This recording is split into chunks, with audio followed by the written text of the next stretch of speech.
अयोध्या की क्या दशा है। गुहराज जब लौटे हैं प्रभु को छोड़ करके और श्रृंगवेरपुर आए हैं तो क्या देखते हैं कि जिस रथ पर श्री राम पधारे थे उस रथ को लेके सुमंत अभी तक गंगा तट पे खड़े।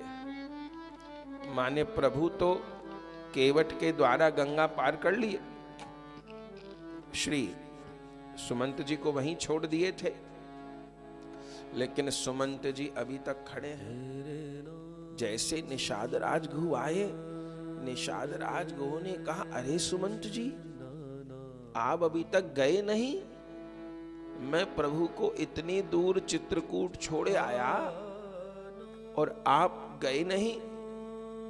सुमंत जी लौटिए, अयोध्या में तो कोई भी नहीं है, आप तो महाराज दशरथ के दाहिने हाथ हो, कैसे वो किस दशा में होंगे, आप लौटिए। सुमंत जी निषाद राज गुह के गले लगकर रोने लगते हैं। भैया कैसे लौटूं, किस मुंह से लौटूं, प्रभु को अयोध्या से लेकर के आया था, मैं कैसे लौटूं, किस मुंह से लौटूं। जब चलने लगा था तब रोते रोते दशरथ जी ने मेरे कान में कहा था, अरे मेरे राम तो बालक हैं, बड़े कोमल हैं, इनको कुछ दिन वन में घुमा के ले आना। विपत्ति काल में 14 बरस को 14 महीने भी मान लिया जाता है, 14 दिन भी मान लिया जाता है, तो कुछ दिन बालकों को वन में घुमा करके ले आना। मेरे प्राण राम दर्शन के बिना व्याकुल हैं, जब तक श्री राम नहीं लौटेंगे तब तक मैं अन्न जल ग्रहण नहीं करूंगा। मैंने कहा था कि प्रभु ना लौटे तो महाराज दशरथ ने मुझे कहा था, देखो सुमंत पहले तो कहना, और फिर भी राम भद्र न माने तो कम से कम जानकी को तो ले आना। वो कैसे जनक दुलारी नंगे पांव वन में घूमेगी। जब महाराज जनक जानकी का कन्यादान कर रहे थे, दशरथ जी कह रहे हैं, तब उस समय महाराज जनक ने मुझे कहा था कि मेरी बेटी से कोई भूल हो जाए तो क्षमा कर देना। और अब कहीं जनक मुझे मिल गए तो मैं उनको क्या जवाब दूंगा कि मैंने तो बिना किसी भूल के ही तुम्हारी बेटी को नंगे पांव वन में भेज दिया। तो राम भद्र न माने तो जानकी को तो आग्रह पूर्वक ले आना। लेकिन प्रभु भी नहीं माने, जानकी जी भी नहीं मानी, लक्ष्मण जी भी नहीं माने, चले गए। अब मैं कैसे जाऊं। गुहराज ने कहा, तो आप क्या सोचते हैं। बोले, मैं तो यही सोचता हूं कि मैं यहीं रह जाऊं और 14 बरस बाद भगवान जब लौटे तब उनको रथ में लेकर के जाऊं। अब मैं घर नहीं जा सकता, कैसे मुंह दिखाऊंगा महाराज दशरथ को। गुहराज ने कहा, महाराज ऐसा कैसे हो सकता है, जाना तो पड़ेगा, सब बात देख रहे होंगे। निषाद राजगुह ने कहा, मैं जाने का प्रयास भी करता हूं, सोचता हूं, तो ये घोड़े, ये रथ के घोड़े चलने को तैयार नहीं है। ये तो मुख उठाए बस गंगा के उस पार ही देख रहे हैं। अरे भगवान के विरह में मनुष्य की तो कौन कहे, इन घोड़ों ने न तो घास खाई है न जल पिया है। मैं बार बार प्रयास करता हूं इनका मुख मोड़ने का, पर ये चलने को राजी नहीं है। मानो घोड़े सोचते हैं हम तो सदा से प्रभु की सेवा में रहे। अरे प्रभु का जब विवाह हुआ तब भी हम लोग साथ में गए बारात में, भगवान लौटे तब भी साथ में गए। और जब भगवान वनगमन किए तब भी साथ में चले। अब ये गंगा पार करके कौन सी यात्रा पे भगवान चले गए कि हम लोग इस यात्रा में नहीं हैं। भगवान तो कभी हमारा त्याग नहीं किए, आज कैसे हमारा त्याग करके श्री रामभद्र चले गए। इन घोड़ों ने अन्न जल का त्याग कर दिया है, किसी प्रकार धीरज धारण नहीं हो रहा।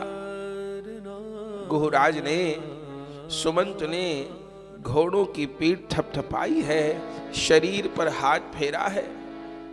किसी प्रकार घोड़े जो बिल्कुल निढाल हो गए थे, कुछ चेतना आई है।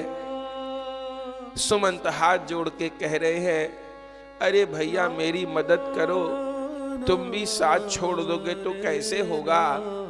अभी हम सबको 14 बरस भगवान के विरह को सहन करना ही होगा। किसी प्रकार घोड़ों को खींचते हुए चले हैं। गोस्वामी जी कहते हैं कि आधी रात में अयोध्या में प्रवेश किया। क्यों? कि दिन में जाऊंगा तो सब अवधवासी घेर लेंगे, पूछेंगे क्या जवाब दूं। रात में जाऊं ताकि कोई जान न पावे, कोई न जान पावे। लौटे, पर उनको नहीं पता था अवधवासियों ने तो सोना ही छोड़ दिया है। जैसे रथ पहुंचा है अयोध्या में, उसी समय सब खड़े हो गए। रथ के पीछे वाले भाग पर पर्दा पड़ा था, सब लोग दौड़ करके आए। किसी का मन होता है पर्दा हटा करके देख ले भगवान बैठे होंगे, लेकिन फिर इस डर से पर्दा नहीं हटाते, कहीं भगवान न हो तो हमारी आशा छूट जाएगी। तो मन मन में प्रार्थना करते हैं, हे प्रभु भगवान बैठे हो। तो कोई पर्दा हटा के नहीं देखता। धीरे धीरे रथ आगे बढ़ा और जब दशरथ जी के महल के बाहर रथ रुका और सुमंत जी अकेले ही भीतर चले गए, तब सब लोग जान गए कि भगवान नहीं पधारे। और जैसे सुमंत जी भीतर गए हैं, घायल सिंह की तरह श्री दशरथ जी भूमि पर पड़े हैं। बंधुओं, कैकेयी मां का तो दशरथ महाराज ने त्याग कर दिया है। और इस समय कौन कौन है? इस समय कौशल्या अम्बा, श्री सुमित्रा अम्बा और श्री सुमंत जी, केवल 3 जन दशरथ जी महाराज के पास हैं। और उस समय महाराज दशरथ की बड़ी दारुण स्थिति है। जैसे सुमंत जी के आने की आहट सुनी, दौड़ कर घिसट कर द्वार पर आए हैं और पूछ रहे हैं, क्या राम भद्र आ गए? सुमंत जी मन में सोचते हैं, यदि ये कह दूं भगवान नहीं आए तो अभी हा रघुनाथ कह करके प्राण छोड़ देंगे। तो ये नहीं कहा कि नहीं आए, कथा सुनाने लगे। गोपियां गोपी गीत में कहती हैं, तब कथामृतम तप्त जीवनम कवि भिरीडितम कल्मषापहम श्रवण मंगलम श्रीमदाततम भुवि गृणन्ति ते भूरिदा जना। हे प्रभु, आपकी कथा अमृत के समान है। तब कथामृतम तप्त जीवनम, आपकी जो कथा है जो तप्त जीवन है। तप्त जीवन कौन है? बोले 2 प्रकार के तप्त जीवन हैं। एक तो वो जो संसारिक मोह माया की आग में जल रहे हैं, दैविक दैहिक भौतिक आग में जल रहे हैं, उनके लिए भी आपकी कथा अमृत की किरण के समान है। कितनी भी दैहिक दैविक भौतिक अग्नि हो, लेकिन कोई कथा श्रवण करने लग जाए तो उसको बहुत सांत्वना मिलेगी। हमने कितने जन के भीतर ये चमत्कार देखा। कितने कितने ऐसे जन, कोई अप्रिय घटना जीवन में घट गई और माने कितने उदाहरण हैं, एक उदाहरण नहीं है। सूरत में एक परिवार है, अपने ही वैष्णव हैं, तो उनके एक बेटी थी और उस विवाहित बेटी थी उनकी, और जाने कैसे कुछ गीजर में प्रॉब्लम आई और वो विवाहित लड़की, कुछ ही दिन ब्याह को हुए थे, उसके यहाँ बेटी भी थी और वो जल गई लड़की, और इतनी दर्दनाक उसकी मृत्यु हुई कि माँ बाप के लिए तो बहुत कठिन हो जाएगा। तो वो सहन माने इस चीज को कर ही नहीं पाए। अब देखिए, जिसका जैसा प्रारब्ध है होगा, तो वो कैसे मृत्यु होनी है, कब होनी है, ये तो निश्चित है। सत्य घटना आपको सुना रहे हैं। ये उनके साथ बड़ी दुर्घटना घटी और उसके बाद वो एकदम ऐसे हो गए कि काटे खून नहीं। ये कोई बात उनके जीवन में शायद 5-6 साल पहले की घटना है ये। अब वो बहुत दुखी रहते थे, डिप्रेशन में चले गए, तमाम डॉक्टरों के पास, कहीं चैन ही नहीं मिलता था। तो ये उन्होंने हमको ये सब बातें बताई। बोले मैं बहुत दुखी रहती थी, तो कोई श्रोता थे अपने सूरत के, उनके रिश्तेदार थे, तो वो कथा सुनते थे हमारी, तो उन्होंने उनको कथा भेजी। बोले आप लोग थोड़े दिन कथा सुनो, आपका मन लगेगा। और वो रो रो के हमको बोलती हैं कि हम लोगों ने कथा सुननी शुरू करी और ऐसा कि जैसे कि जलते घाव पर कोई शीतल मरहम लगा रहा हो। बोले ऐसा कथा ने हमारे साथ काम किया और ऐसी स्थिति में वो पहुंच गए थे कि जी न पाते। लेकिन तब कथामृतम तप्त जीवनम, उस कथा ने ऐसा उनको मरहम उनके घाव पर लगाया कि आज वे लोग सकुशल हैं। और फिर उनके जो दामाद थे वे भी अच्छे थे। फिर उनका अपने ही परिवार में किसी कन्या से विवाह भी करा दिया, क्योंकि उनको अपनी बेटी की चिंता थी। अब सुखपूर्वक रह रहे हैं और पुत्र भी है, सब परिवार भी है। बीच बीच में जब अवसर होता है मिलते हैं। सूरत हम जाते हैं कथा के लिए तो बहुत आग्रह करके घर भी ले जाते हैं, माने खूब अच्छे से सत्संग भजन कर रहे हैं। तो वो ये हमको बात कहती हैं कि महाराज मेरे जीवन में दुर्घटना घटी, मैं तो बिल्कुल मरने के कागागर पर पहुंच गई थी, लेकिन कथा ने मुझको ऐसा संभाला, भगवान की चर्चा ने मुझको ऐसा संभाला कि आज मैं दूसरों को कहती हूं कि भैया ये श्रवण भक्ति जीवन में क्या नहीं प्रदान कर सकती। ये तो असली ट्रीटमेंट है, बिन पैसे का ट्रीटमेंट है, असली ट्रीटमेंट है ये। क्या कहना, जो इसको अनुभव कर पाए वही जान सकता है। तो ऐसे एक उदाहरण नहीं है हमारे पास, माने कितने लोग हमको मिलते हैं, लगातार अपनी बातें बोलते हैं, पर कथा श्रवण ने कितना जीवन में परिवर्तन किया कि हम कह नहीं सकते उसको। वो कोरोना काल में भक्तमाल की कथा हुई, उसने कितने लोगों के जीवन पलटे, उसकी सीमा नहीं। जिसको पूछो हम वो कथा सुनते थे, हम भक्तमाल सुनते थे, हम भक्तमाल सुनते, हम भक्तमाल सुनते। कितने लोगों को वैष्णव बना दिया, क्या कथा की भाई। तो 2 प्रकार के तप्त जीवन हैं। एक जो संसार के किसी ताप से, और संसार के ताप भी हम संसारी लोगों को सताते ही हैं। कभी कोई बात, कभी कोई अपने जीवन का कष्ट है, कभी जिनको अपना मानते हैं बेटा बेटी परिवार इत्यादि, उनका कष्ट भी अपने को दुखी करता है, तो उसके लिए भी कथा अमृत है।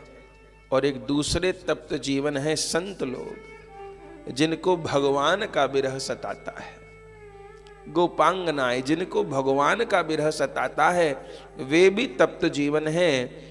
उन तप्त जीवन के लिए भी भगवान की कथा अमृत के समान है। तव कथामृतम तप्त जीवनम कवि भिरीनितम कल्मषापहम श्रवण मंगलम श्रीमदाततम भुवि गृणन्ति ते भूरिदा जना। गोपिकाएं कहते हैं इस संसार में असली दानी वही हैं कि जो आपके कथामृत का पान करते हैं। अब आप ही भाई बहनों को देखो ना, हमको पताया कि सवेरे 5 बजे बस आई है। हद हो गई। माने कितना घंटा हो गया? 12 12 24 और 24 और 5, ठीक है ना, 29-30 घंटे का। अच्छा, आज फिर तो नहीं जाना महाकुंभ में?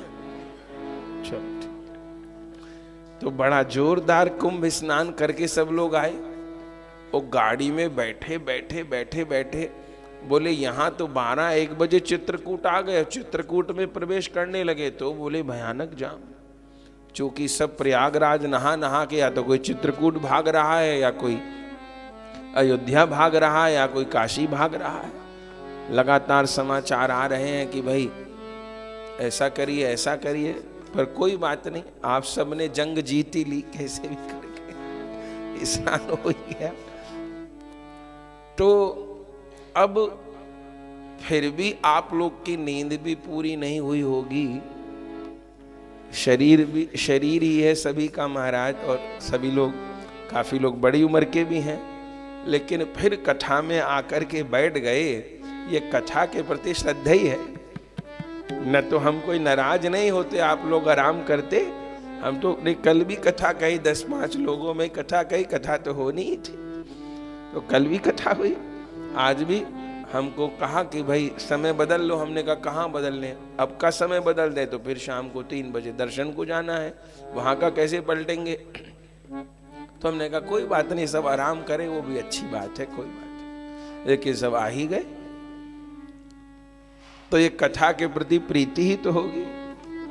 और कितने भाइयों का फोन आया कि हमको कल की कथा हमारी छूट गई, इस बात का कष्ट है। तो तव कथामृतम तप्त जीवनम, कितना सुंदर भाव है। ये भाव ही अपने को सारे अभावों से दूर कर देगा। अभाव का विलोम भाव है। हम लोग अभाव का विलोम किसी वस्तु की प्राप्ति को समझते हैं, लेकिन जैसे दुख का विलोम सुख है, सुख से दुख जाएगा। जैसे हानि का विलोम लाभ है, लाभ से हानि दूर होगी। ऐसे अभाव शब्द का विलोम शब्द क्या है? अभाव शब्द का विलोम शब्द धन प्राप्ति नहीं है। अभाव शब्द का विलोम शब्द तो भाव है। तो भाव की प्राप्ति से जीवन का वास्तविक अभाव दूर होता है। न तो रावण जैसी संपत्ति मिलने के बाद भी भाव नहीं है, तो अभाव दूर ही नहीं हो रहा उसका। वो जानकी जी को भी पाना चाहता है। तो तव कथामृतम तप्त जीवनम, कथा श्रवण की बड़ी महिमा है। बस लग जाए ये चस्का तो फिर जीवन बन जाए। तो श्री सुमंत जी महाराज एकदम ये बात नहीं कहे कि भगवान नहीं आएंगे, पहले कथा सुनाए। और कथा सुना करके सोचिए, उस अवस्था में भी श्री दशरथ जी एक बार को तो प्रसन्न हो गए। कैसे प्रभु निकले, कैसे सारे अवधवासी पीछे पड़ गए प्रभु के, कैसे भगवान गुरु आश्रम गए, और फिर कैसे भगवान तमसा नदी के तट पर विश्राम किए, कैसे फिर भरत जी के सुख के लिए सब प्रजा का त्याग कर दिए, कैसे प्रभु श्रृंगवेरपुर गए, और कैसे श्रृंगवेरपुर में उन कोल भीलों ने प्रभु का स्वागत किया, कैसे वहां भगवान पहली बार कंदमूल फल का भोजन किए, कैसे निषाद राज गुह ने भगवान का स्वागत किया, कैसे भगवान प्रण की शैया पर तृण की शैया पर विश्राम किए, और कैसे वो अलबेला भक्त केवट मिला, और कैसा संवाद उनके साथ हुआ। आहा, इसको सुनकर के मगन हो गए। अब आगे की कथा नहीं सुनाना चाहते, आगे की पता भी नहीं उनको कि फिर क्या हुआ गंगा जी के बाद। तो दशरथ जी कहते हैं आगे की कहो, आगे की कहो। बोले आगे। फिर प्रभु चले गए। और बस जैसे जब तक कथा सुनाते रहे सुमंत जी तो जीवन रहा श्री दशरथ जी का, और जैसे कथा सुनानी बंद करी प्रभु चले गए, प्रभु रुके नहीं। उसी समय दशरथ जी विलाप करने लगे। माने श्री राम की कथा ने राम वियोग की पीड़ा को कम कर दिया था, लेकिन जैसे कथा सुनाना बंद हुआ दशरथ जी व्याकुल हो गए।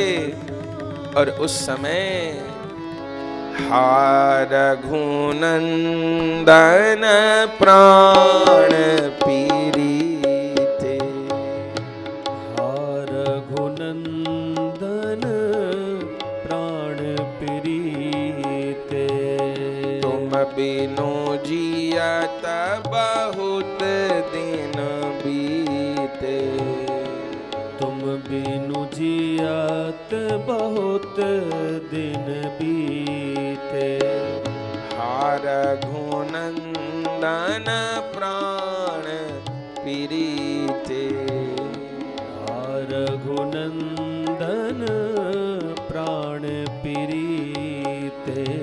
अच्छा, तुम बिन जियत बहुत दिन बीते। बहुत दिन थोड़ो बीते हैं, अभी 6 दिन हुए हैं भगवान को, ऐसा गोस्वामी जी ने वर्णन किया। लेकिन वो 6 दिन 6 युग के समान लग रहे हैं। तुम बिन जियत बहुत दिन बीते। और उस समय पछाड़ खा कर महाराज दशरथ रोने लगे हैं। उस समय श्रवण कुमार के माता पिता की भी उनको स्मृति हो आई। रो करके कौशल्या देवी को वह कथा सुनाई, श्री राम के बिना मुझसे नहीं रहा जाएगा। हा रघुनाथ, हा रघुवर, हा जानकी, हा लखन, कहते कहते व्याकुल हो गए। कौशल्या मैया दौड़ करके संभाल रही हैं। दशरथ जी को कहती हैं महाराज ये अयोध्या एक जहाज है, आप उस जहाज के कप्तान हो और राम विरह सागर है। आज अयोध्या रूपी जहाज राम विरह रूपी सागर में डगमग हो रहा है। यदि कप्तान हिम्मत छोड़ दे तो ये जहाज डूब जाएगा, आप हिम्मत न छोड़िए। लेकिन राम विरह सागर से दशरथ जी निकल नहीं पाए और आखिर में राम राम कही, राम कही, राम राम कही, राम कही, राम राम कही राम, ओ राम राम कही राम, तनु परिहरि रघुबर बिरह, तनु पर हरि रघुबर बिरह, राव गयउ सुरधाम,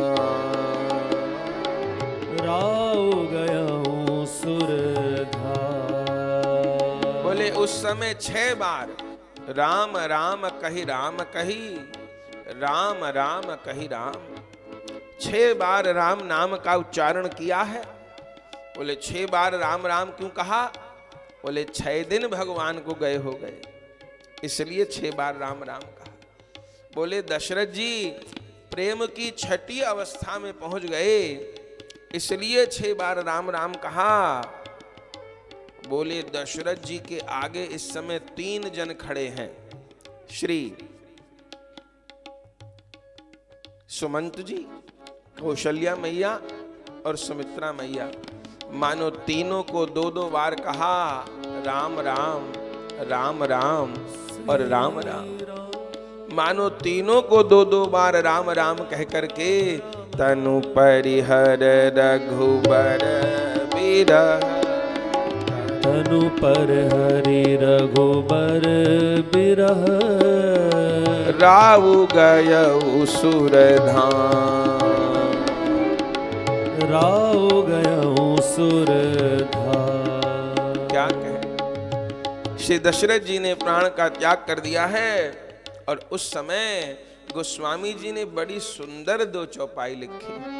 बोले जियन मरण फल दशरथ पावा, जियन मरण फल दशरथ पावा, अंड अनेक अमल जस छावा, अनेक अनल जस छावा, जियत राम बिदु बदन निहारा, जियत राम बिदु बदन निहारा, राम बिरह करी मरनु समारा, राम बिरह करी मरन समारा, जियन मरण फल दशरथ पावा, जियन मरण फल दशरथ पावा, जियन मरण फल दशरथ पावा, जियन मरण फल दशरथ पावा। गोस्वामी जी कहते हैं दशरथ जी ने जीने और मरने दोनों का फल पा लिया। अंड अनेक अमल जस छावा, समस्त ब्रह्मांडों में महाराज दशरथ का यश व्याप्त हो गया। बोले जीने मरने दोनों का फल कैसे प्राप्त किया? बोले जियत राम बिदु बदन निहारा, जब तक जिए श्री रामचंद्र के मुख को देख करके जिए। और राम बिरह करी मरण समारा, भगवान के बिरह में भगवान नाम का उच्चारण करते देह का त्याग किया, सो मरण भी सुधर गया है।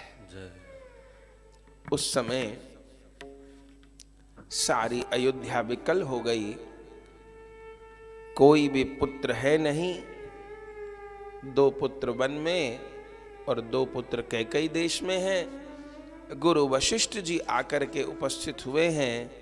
महाराज दशरथ के शरीर को तेल की नौका में रखा गया है। और उस समय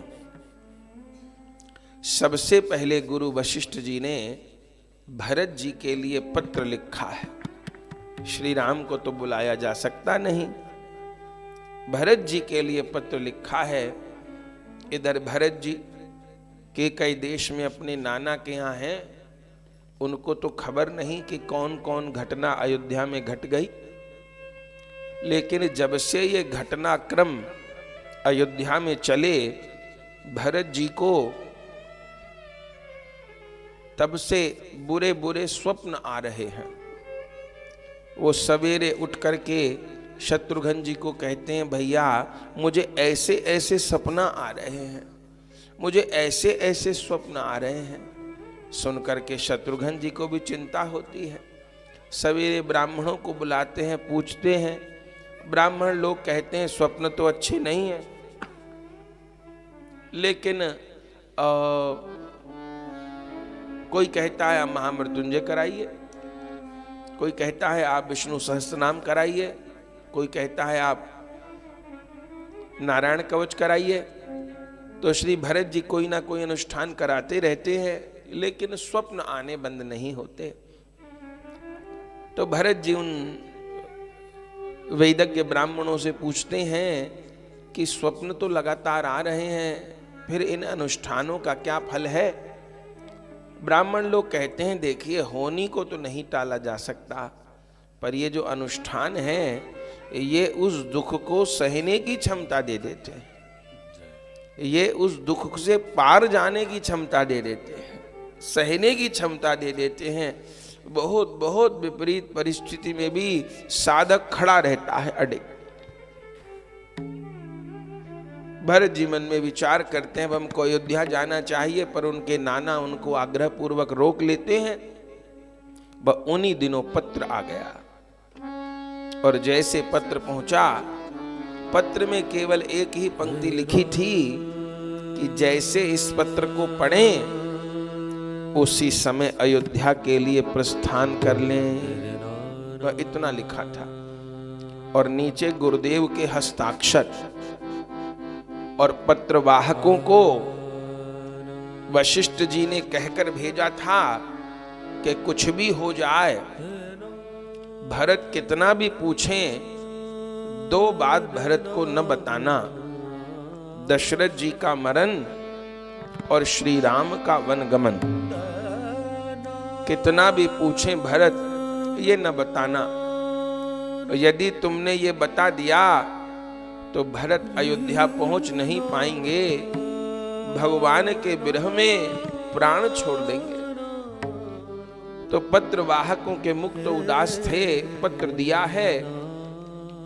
भरत जी पत्र पढ़े और जब देखा नीचे गुरुदेव का हस्ताक्षर, तो मन में सोचने लगे कि ऐसी कौन विपत्ति आ गई कि गुरुदेव को पत्र लिखना पड़ गया और गुरुदेव को हस्ताक्षर करने पड़ गए।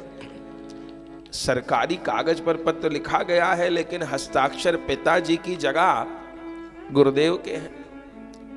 जैसे आज जब सरकार स्थगित हो जाती है कहीं की, प्रांत की या केंद्र की, तो वहां अपने आप राष्ट्रपति शासन लग जाता है।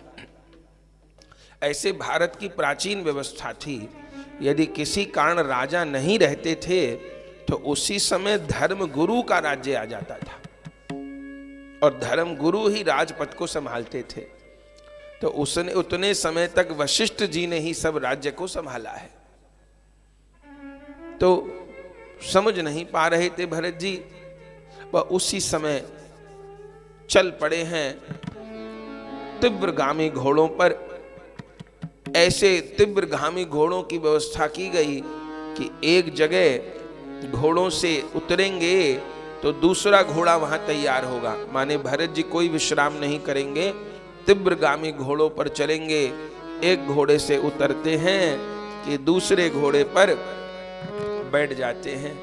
ऐसे बहुत अल्प समय में यात्रा करके जो भरत जी अयोध्या में प्रवेश किए, उस भाव को पद रूप में गाया गया है। भरत ननिहाल से आए जी, भरत ननिहाल से आए जी, अवध बेहाल से धाये जी, अवध बेहाल से धाये जी, भरत ननिहाल से आए जी, भरत ननिहाल से आए जी। कैसे ध्वजा झुकी महलों की, कैसे दीप बुझैया, कैसे ध्वजा झुकी महलों की, कैसे दीप बुझैया, कैसे ध्वजा झुकी महलों की, कैसे दीप बुझैया, कैसे ध्वजा झुकी महलों की, कैसे दीप बुझैया, कैसे सूख रही फुलवारी, कैसे सूख रही फुलवारी, कैसे सूख रही फुलवारी, कैसे सूख रही फुलवारी, कैसे रोवे गैया, भरत ननिहाल से आए जी, बेहाल से धाये जी। क्यों दासी श्रृंगारहीन, क्यों सेवक मुख मुरझैया, क्यों दासी श्रृंगारहीन, क्यों सेवक मुख मुरझैया, क्यों दासी श्रृंगारहीन, क्यों सेवक मुख मुरझैया, क्यों दासी श्रृंगारहीन, क्यों सेवक मुख मुरझैया, क्यों मेरो मुख देखत मुख को, क्यों तेरो देखत मुख को, फेरत लोग लुगैया, भरत ननिहाल से आए जी, अवध बेहाल से धाये जी। उजड़ी उजड़ी लग लगत अयोध्या उजड़े द्वार अथैया। उजड़ी उजड़ी लगत अयोध्या उजड़े द्वार अथैया। उजड़ी उजड़ी लगत अयोध्या उजड़े द्वार अथैया। उजड़ी उजड़ी लगत अयोध्या उजड़े द्वार अथैया। उजड़ी उजड़ी राजसभा है। उजड़ी उजड़ी राजसभा है। कोई नहीं परत दिखैया। भरत ननिहाल से आए जी अवध बेहाल से आए जी। सीधे गए भवन के कई के वहाँ ही होंगे भैया। सीधे गए भवन के कई के वहाँ ही होंगे भैया। सीधे गए भवन के कई के वहाँ ही होंगे भैया। सीधे गए भवन के कई के वहाँ ही होंगे भैया। अन्न और जल कुछ भी न सुहावे। अन्न और जल कुछ भी न सुहावे। अन्न और जल कुछ भी न सुहावे। अन्न और जल कुछ भी न सुहावे। भूल गए अंगनैया। भरत ननिहाल से आए जी अवध बेहाल से आए जी। भरत ननिहाल से आए जी। चारों ओर अयोध्या का दर्शन करके व्याकुल हो रहे हैं। जहां शिखर पर अखंड दीप प्रज्वलित होते थे वो शांत हो गए हैं। अयोध्या की मुख्य ध्वजा झुकी हुई है। फुलवारी सूख गई हैं। तुलसी मुरझाई हैं। गैया रो रही है। और इतने जो अवधवासी हैं जो सदा मांगलिक चिन्हों को धारण करते थे, सबके शरीर पर मांगलिक चिन्ह नहीं रहे और कोई भी भरत जी का मुख नहीं देख रहा। क्यों मेरो मुख देखत मुख को फेरत लोग लुगैया। लोग मेरा मुख देखकर मुंह फेर क्यों रहे हैं। सभा की ओर गए, कोई नहीं दिखाई दिया। पूरी अयोध्या की ओर देखा, एकदम उजड़ी उजड़ी अयोध्या लग रही है। मन में सोचे कहां जाऊं, तो एक विचार आया कि मां कैकेयी के भवन में प्रभु कहीं और मिले न मिले। राजसभा में भी नहीं है, अपने महल में भी नहीं है। प्रभु कहीं हो या न हो, कैकेयी मां के भवन में मिलेंगे। और जहां प्रभु होंगे तो पिता दशरथ जी भी वहीं होंगे, मां कौशल्या भी वहीं होंगी। तो एक स्थान पर सबसे एक साथ मिलना हो जाएगा। तो हमें वहीं चलना चाहिए। और सीधे कैकेयी मां के भवन में पहुंचे।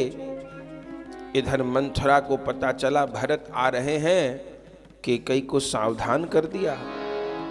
अब बहुत संभलने की जरूरत है, सावधान रहो। क्या करूं? अरे भरत के मन के अनुरूप सुंदर सुंदर व्यंजन बनाओ। अपने हाथ से भरत को भोजन कराना, स्वागत आरती की तैयारी करो। भरत आ रहे हैं, शत्रुघ्न आ रहे हैं। सीधे गए महल कैकेयी के, वहां ही होंगे भैया। और लेकर हाथ आरती आई हस्ती कैकेयी मैया। आरती सजा करके कैकेयी मैया आई हैं द्वार पे। भरत जी की आरती उतारी, स्वागत किया और कहा, मेरे पीहर में सब कुशल है ना? मेरे पिता मेरे भाई सब कुशल हैं? भरत जी ने कहा, मां वहां तो सब कुशल है, लेकिन मुझे लगता है कि यहां अयोध्या में कुछ कुशल नहीं है। कहां गए मेरे पिताजी दशरथ और कहां गए रघुरैया? पिताजी सभा में नहीं दिखाई पड़ते, किसी महल में नहीं दिखाई पड़ते। कहां गए मेरे पिताजी दशरथ और कहां गए रघुरैया? और कहां गई वे जनक किशोरी और कहां है लक्ष्मण भैया? इन चारों के दर्शन करने के लिए मैं लालायित हूं। ये चारों नहीं दिखाई पड़ते। बस जैसे सुना कैकेयी मैया को लगा अब छिपाने से बात नहीं चलेगी, तो कहा गए बैकुंठ पिता तेरे दशरथ, और वन को गए रघुरैया, और संग चली वह जनक किशोरी, पीछे लक्ष्मण भैया। गोस्वामी जी लिखते हैं जैसे ही सुना गए बैकुंठ पिता तेरे दशरथ, बोले तात तात हा तात पुकारी। उसी समय हा तात कह करके भूमि पर व्याकुल होकर के पछाड़ खा करके भरत जी गिर गए। किसी प्रकार कैकेयी मैया ने संभाला, और उस समय पहले तो ये सुन करके व्याकुल हो गए कि पिताजी वैकुंठ चले गए, और फिर जब ये सुना कि वन को गए रघुरैया, तब तो कैसी दशा हो गई। उन भरत जी के विलाप का कौन वर्णन करे। उस समय रोकर पूछ रहे हैं कही कारण भयो मरण पिता को, क्यों गए वन रघुरैया, को मेरे घर में आग लगाई, कौन डुबाई नैया। आकस्मिक पिताजी का निधन कैसे हुआ, और मेरे प्रभु वन को क्यों गए, क्यों अयोध्या का त्याग किए। बोले सारी बात खोल समझाई, घात पे घात बतैया। तब कैकेयी मैया सारी बात बता रही हैं। अरे तात बात में सकल समारी, भरत मैंने सब बात संभाल ली, और भे मंथरा सहाय बिचारी, ये मंथरा मेरी बड़ी सहायक हुई। भरत जी ने कहा कौन बात संभाल ली, कौन बात बिगड़ रही थी, और इस कपटी मंथरा ने कौन सी सहायता कर दी। तब बताया अरे तुम्हारे जाने पर अयोध्या में बहुत बड़ा षड्यंत्र हो रहा था। कौशल्या के कहने पर महाराज दशरथ राम को राजा बनाना चाहते थे। उसी समय मैंने वर मांग लिए, तुम्हारे लिए राजपद और राम के लिए वनवास। तात बात में सकल समारी, भय मंतरा सहाय बिचारी। लेकिन कछुक काज विधि बीच बिगारेऊ, भूपति सुरपति पुर पग धारेऊ।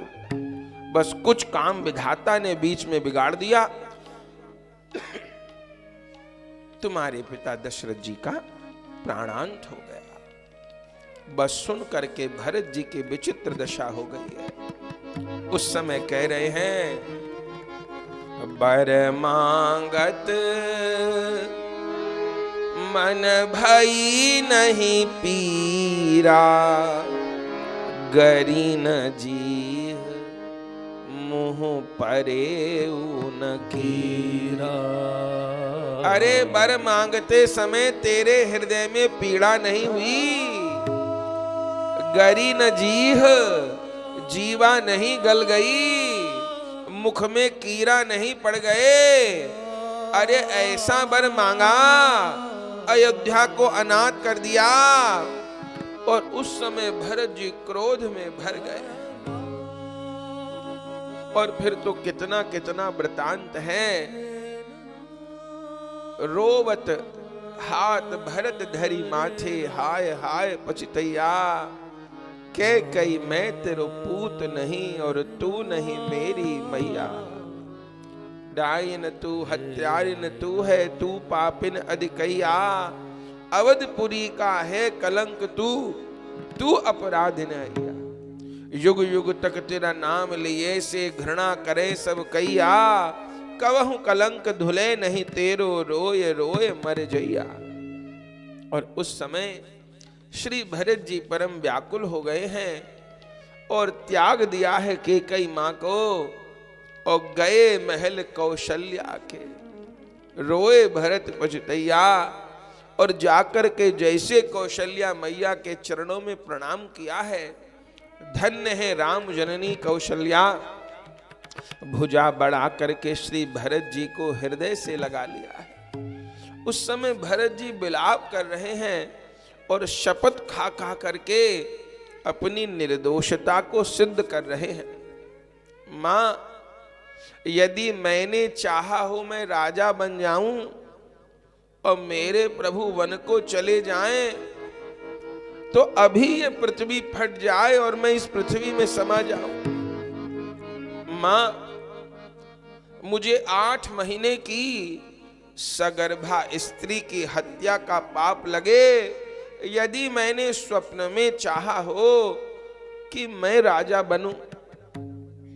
अरे किसी गौशाला में अग्नि लगाने का जो पाप होता है वो मुझे प्राप्त हो, यदि मैं श्री राम के वन गमन में किसी भी प्रकार निमित्त बना हूं। मां, गुरु वशिष्ठ जी, माता अरुंधति हमारे कुल देव हैं, हमारे गुरुदेव हैं। मुझे मेरे गुरुदेव और गुरु माता की हत्या का पाप लगे, यदि मैंने स्वप्न में भी चाहा हो कि भगवान वन को चले जाए, मैं राजा बनूं। शपथ खा खा करके ऐसा जब कहने लगे, कौशल्या मैया ने मुख पर हाथ धर दिया और कहा, भरत, युग बीत जाएंगे, सबके चरित्रों में कोई दोष देख लेगा। अरे उन निर्दोष भगवान श्री राम के चरित्र में भी कोई दोष देख लेंगे कि ऐसा क्यों किया, वैसा क्यों किया, पर युग बीत जाएंगे, कोई भरत के चरित्र में दोष नहीं देख पाएगा। कोई स्वप्न में भी ये नहीं मानेगा कि भरत के कारण भगवान का वनगमन हुआ। और देखो, कैकेयी को भी वही दोष देंगे जिन्होंने श्री राम को जाना नहीं है। श्री भरत जी से, रुक जाओ भैया, इनको रुको। श्री भरत जी को कौशल्या मैया कह रही हैं कि कैकेयी मां को भी वही दोष देंगे जिन्होंने श्री राम को जाना नहीं है। अरे हमारा जीवन बीता है कैकेयी के साथ, हमसे अनेक गुना अधिक स्नेह कैकेयी ने श्री राम को किया है, और यह बात सत्य है। संतों ने वर्णन किया है। एक रूप तो हमने कल सुना कि मंथुरा का संग प्राप्त हुआ, कुमति का संग प्राप्त हुआ, तो ऐसा हुआ। लेकिन एक कथा और है कि कैकेयी मैया ने ऐसा क्यों किया। बोले, श्री राम जी जब बालक और बाल लीला अपने तीनों भाइयों के साथ कर रहे थे, सबसे अधिक स्नेह कैकेयी मैया करती है। पाला ही कैकेयी मैया ने है, उनका तो स्नेह अगाध है। एक बार श्री राम अपने भाइयों के साथ छिपने वाला खेल खेल रहे थे और भागते भागते कैकेयी मैया के भवन में आ गए छिपने के लिए। कैकेयी मैया उस समय केश काट रही थी, श्रृंगार कर रही थी अपना। उसी समय छिप करके श्री राम आए और पीछे से आके मैया की दोनों आंखों पर हाथ धर लिया, जैसे बालक लोग करते हैं। इसका संकेत है कि बताओ मैं कौन हूं। कैकेयी मैया जो श्री राम की आहट को पहचानती हैं, श्री राम के स्पर्श को पहचानती हैं, आज जाने क्या हुआ, आज बता ही नहीं पाई। अब प्रभु को जिससे जो कराना है वो करा ही लेंगे। भगवान पूछें, कैकेयी मैया कभी कहीं भरत होगा, कभी कहीं लक्ष्मण होगा, कहीं कहीं शत्रुघ्न होगा, श्री राम का नाम ही न बोले। आखिर में तो भगवान ने हाथ उठाया और जैसे राम जी को देखा, अब कैकेयी मैया को ये आशा नहीं थी कि राम भी शैतानी कर सकते हैं। उन्होंने गोद में बिठा लिया लाला को। अरे मेरा लाला भी शैतानी कर सकता है, ये तो मुझे आशा ही नहीं थी। श्री राम ने कहा, मैया आज तो आप हार गई। बोले, हाँ मैं हार गई, और मैं तो तुमसे सदैव हारी हूं।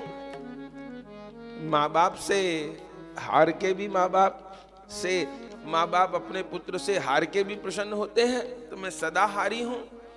भगवान ने कहा, तो आज आपको मुझे कुछ देना होगा। कैकेयी मैया ने कहा, मैं बलिहारी, मैं तो तरसती थी कि राम कभी कुछ मांगे, न वो कभी भोजन के लिए मांगते हैं, न पहनने के लिए मांगते हैं। जो खिला दो सो खा लिया, जो पहना दो तो सो पहन लिया। बताओ मेरे राम को क्या चाहिए? उस समय है तो ये बात बाल लीला की। श्री राम ने कैकेयी मैया को कहा था, मुझे आपसे वचन चाहिए। क्या वचन चाहिए? बस ये तो बाद में बताऊंगा, पहले आप मुझे प्रण करिए कि जो मांगूंगा वो दोगी। अरे बता तो सही लाला, क्या चाहिए? मैं दूंगी। राम जी ने कहा, सोच लो मां, उस वचन को देने पर आपको सारे जगत की निंदा सहनी पड़ेगी। कैकेयी मैया ने कहा, सारा जगत निंदा करेगा? कोई बात नहीं, तुमको सुख होगा उससे। हाँ, मुझे तो सुख होगा, मेरा तो अवतार का प्रयोजन ही तब सिद्ध होगा। तो यदि तुम्हारा कोई काम बनता है तो मैं सुन लूंगी सबकी। कहो क्या चाहिए? राम जी ने कहा, मां, हो सकता है तुमको पिताजी भी त्याग दे, तुमको वैधव्य भोगना पड़े। कैकेयी माता कहती हैं, कैसी बात करते हो रामभद्र, मेरे पति मुझे त्याग दे, हाँ, और हो सकता है भरत लाल भी आपको त्याग दे। कैकेयी मां ने कहा, पति भी त्याग देगा और पुत्र भी त्याग देगा, हाँ, पर तुम तो नहीं त्यागोगे। बोले, नहीं, मैं तो नहीं त्यागूंगा। तो कोई बात, तेरे फूलों से भी प्यार और तेरे कांटों से भी प्यार, जो भी देना चाहे दे दे करतार।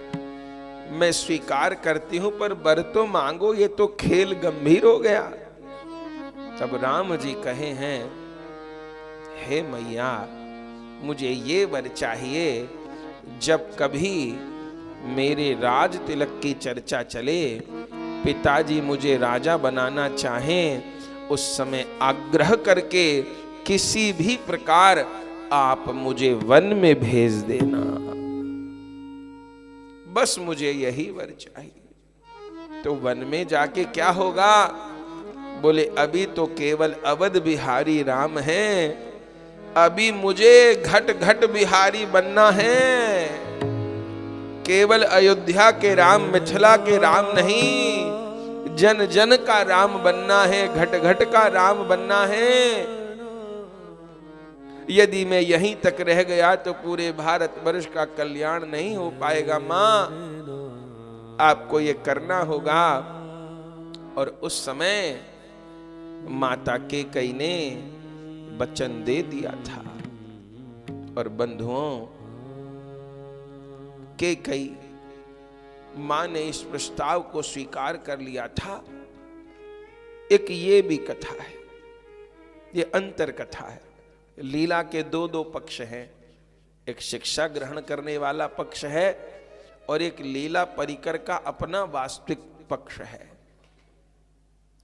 तो तब तक तो प्रभाव रहा। आप देखिए कि मंथरा ने प्रभाव किया, कैकेयी मैया की मति ऐसी हो गई, दशरथ जी समझाए, सब समझाए, भगवान को भी देखा, कोई लाभ नहीं हुआ। लेकिन कैकेयी मैया को अपनी गलती का एहसास कब हुआ? जब भरत जी आ गए। कल इसी चर्चा को हम लोग सुन रहे थे।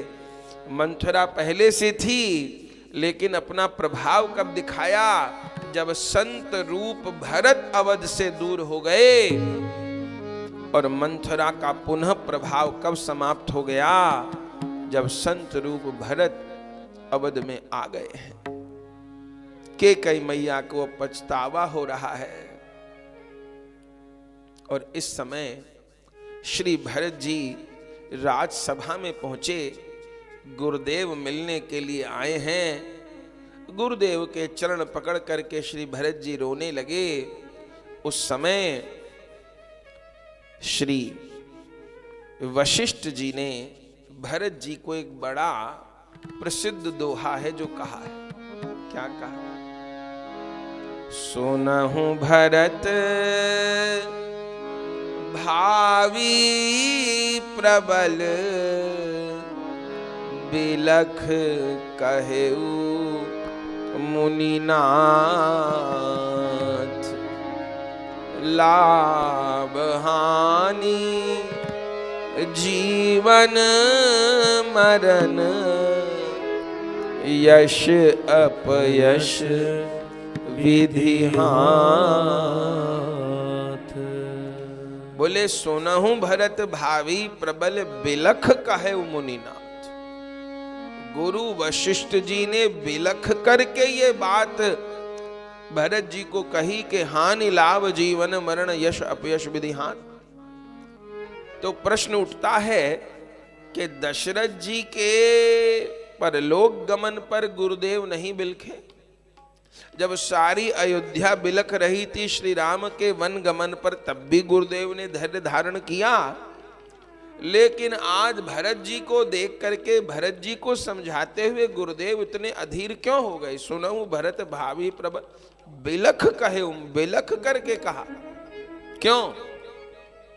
तो संतों ने संकेत किया, बोले इस समय श्री वशिष्ठ जी क्यों बिलख गए?